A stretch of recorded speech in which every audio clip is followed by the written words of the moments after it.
अब मैं आपको बताता हूँ ये सब कब हुआ। एक दिन मैंने सिर्फ टॉवल पहना था। 2003 में मैं बोर्डिंग स्कूल में था और उस टाइम पे मूवी देखने का एक अलग क्रेज होता था। आप 200-300 लड़कों के साथ देख रहे हैं और हंसे जा रहे हैं लोग कोई कॉमेडी मूवी पे। ऐसी एक मूवी थी 2003 में, जो मूवी हम लोग देख रहे थे, हंसते जा रहे थे, लेकिन जब क्लाइमैक्स आया ना तो उस टाइम पे तो किसी की हंसी रुक नहीं रही थी। और ऐसा होता था कि हंसी इतनी तेज थी कि हमें सब सुनाई नहीं दे रहा होता था कि क्या हो रहा है एग्जैक्टली। तो हम क्या करते थे, पहले उसको पॉज करते थे, मूवी को पहले हंस लेते थे और उसके बाद फिर चलाते थे, फिर हंसते थे। मतलब ये था कि अगर हम 1 मिनट मूवी देखते थे तो 2 मिनट हंसते थे पहले पेट पकड़ के, और फिर उसके बाद कंटिन्यू करते थे। तो यही प्रोसेस चलते चलते 15 मिनट का क्लाइमैक्स आधे घंटे में खत्म हुआ था जाके। वो मूवी थी हंगामा, और वो क्या क्लास मूवी थी। और उसको जो पेट पकड़ के हम लोग हंसे थे उसके क्लाइमैक्स में, वो तो मुझे नहीं लगता कि ऐसा कभी भी कोई भी क्लाइमैक्स लिखा गया होगा। क्योंकि जो राजपाल यादव ने जो आखिरी में क्लाइमैक्स में जो घंटा बजाने वाली एक्टिंग थी, अद्भुत, मतलब मजा ही आ गया था। हाल में ही रिलीज हुई है हंगामा 2 मूवी। इसका पहला पार्ट 2003 में आया था जैसे मैं बताया आपको, और अभी लगभग 18 साल के गैप के बाद इसका दूसरा पार्ट आया है। स्टार्ट करते हैं इसका सिनेमा रिव्यू। इसको डायरेक्ट किया है और इसको लिखा है प्रियदर्शन ने। प्रियदर्शन ने हमेशा से ही इम्पोर्ट एक्सपोर्ट बहुत किया है मूवीज़ का। एक सिनेमा में वो बनाते थे, फिर उसको दूसरे सिनेमा में रीमेक करते थे। ऐसा उन्होंने पहले मलयालम मूवीज़ बनाई और उसके बाद उनको बॉलीवुड में उन्होंने अब एक के बाद एक मूवी बनते गए, चाहे वो हलचल हो, चाहे हंगामा हो, चाहे हेरा फेरी। वो सारी सुपरहिट मलयालम मूवीज़ थी और जो यहाँ बॉलीवुड में आके काफ़ी ज़्यादा फेमस हुई, और आप कह सकते हैं अल्टीमेटली किंग ऑफ कॉमेडी बनाया उन्हीं मूवीज़ ने प्रियदर्शन को। लेकिन जो चीज़ें काफ़ी टाइम तक वहाँ चलती रहीं, काफ़ी मूवीज़ वो लेके आते रहे टाइम टू टाइम, फिर एकदम से एक ब्रेक ले लिया प्रियदर्शन ने, और वो अभी काफ़ी टाइम के बाद आ रहे हैं। अगर देखा जाए तो 2003 में हंगामा आई थी और उसका सेकंड पार्ट 2021 में आ रहा है, 18 साल के बाद। तो काफ़ी गैप आप समझ सकते हैं कि उनकी उसमें रहा होगा।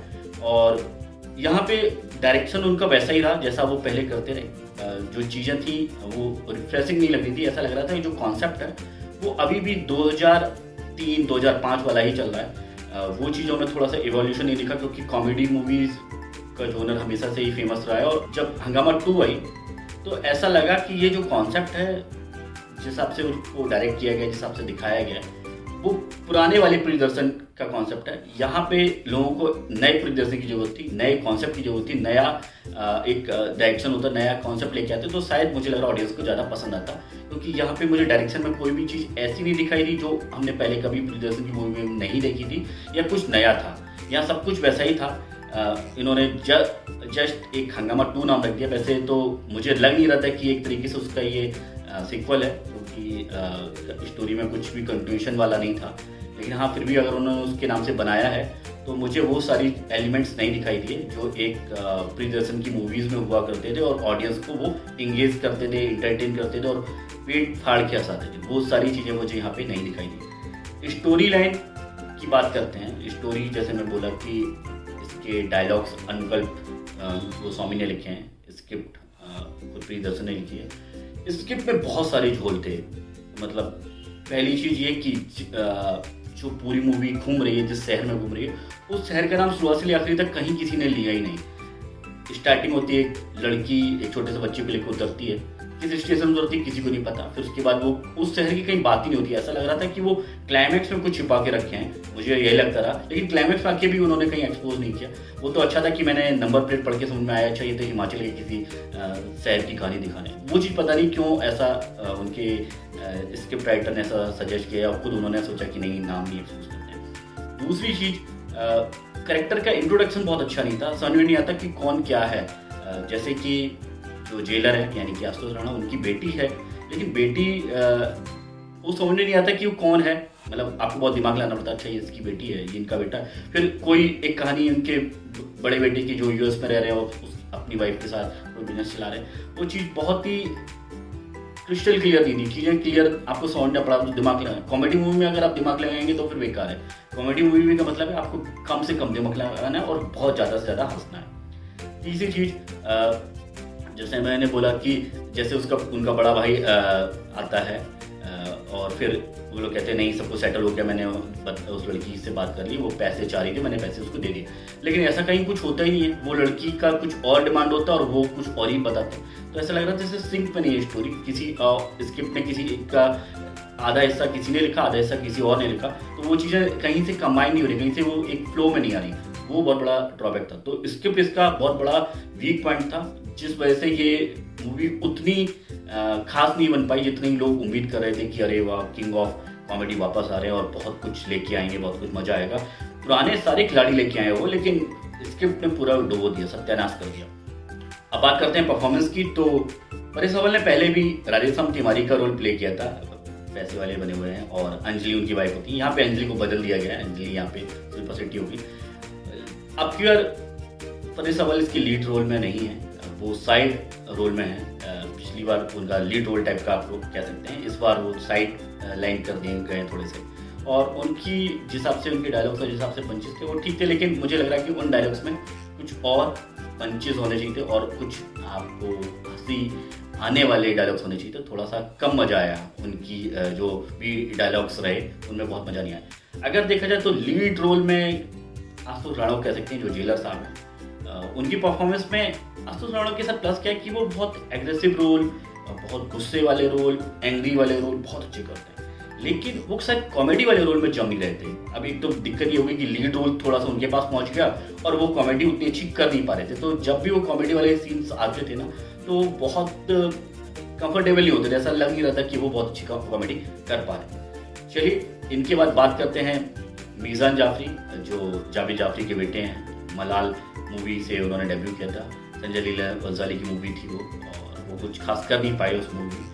यहाँ पे ऐसा लग रहा था कि जैसे वो रणबीर कपूर को कॉपी करने की कोशिश करें, जैसे वो बोलते हैं या एक्ट करते हैं, वो कहीं ना कहीं कॉपी कर रहे हैं। खुद उनका कुछ नेचुरल मुझे नहीं दिखाई दिया, ये थोड़ा सा उनके ड्रॉबैक है। उनको थोड़ा सा अपनी ही एक इमेज बनानी है, अपना ही स्टाइल बनाना है। अगर वो कॉपी करते रहेंगे तो फिर इंडस्ट्री में बहुत ज़्यादा टिक नहीं पाएंगे। इसके अलावा बात करते हैं एक फीमेल लीड प्रणीता, जो मोस्टली अपने साउथ इंडियन सिनेमा में देखा होगा। अभी हाल में ही वो भुज मूवी में भी आ रही हैं। उनकी परफॉर्मेंस मुझे ठीक लगती है, जिस हिसाब से उनका रोल था उस हिसाब से उनकी परफॉर्मेंस मुझे ठीक लगी। इसके अलावा एक स्पेशल रोल जो पिछली बार जिसने बहुत मजे किए थे, जो आपके राजपाल यादव हैं, राजपाल यादव ने यहाँ पे पोपट का रोल प्ले किया है। लास्ट में थोड़ा सा ऐसा लगा कि वो कुछ हंगामा जैसा कुछ करने वाले हैं, कुछ हलचल और कुछ भगदड़ मचने वाली है, लेकिन वो बहुत थोड़े टाइम के लिए थी, मोमेंट्री थी। उसके खत्म हो गया, ऐसा लगा कि अरे ये क्या ही हुआ। हमें लग रहा था कि शायद कुछ इसमें फिर से भी हलचल मचेगी, हंगामा मचेगा, क्या क्या होगा। वो चीज़ें नहीं हुई। बहुत ही निराशात लगी उस टाइप की परफॉर्मेंस से। मनोज जोशी ने रोल प्ले किया बजाज का, उनकी परफॉर्मेंस ऐसा सपोर्टिंग और छोटे से सपोर्टिंग रोल के हिसाब से ठीक थी। म्यूजिक अनु मलिक का था, इसमें गाना रिप्राइज भी किया गया और बाकी के गाने कुछ नए डाले गए, लेकिन म्यूजिक कहीं पे भी कहीं इंप्रेशन छोड़ने में कामयाब नहीं हुआ। कहीं आपको कोई गाना ऐसा नहीं लगेगा जिसको एक बार दोबारा सुनने की कोशिश करनी चाहिए। तो अब बात करते हैं फाइनल वर्डिक्ट की। तो इस मूवी का डायरेक्शन एवरेज था, उसमें कुछ खास था नहीं। इसके बहुत ही ज़्यादा बंडल थी, बहुत ही ज़्यादा। परफॉर्मेंस मुझे एवरेज लगी, या एवरेज से भी आप नीचे कह सकते हैं कि बहुत मुझे वो वाली चीज़ें नहीं दिखाई दी जिस लेवल की लोगों ने मूवी जो परफॉर्मेंस आपने हंगामा में देखी थी, वो चीज़ें यहाँ पे मुझे नहीं दिखाई दी। इसके बाद बात करते हैं म्यूज़िक की। तो म्यूज़िक भी बहुत एवरेज कैटेगरी या उससे ब्लो कैटेगरी में रहा।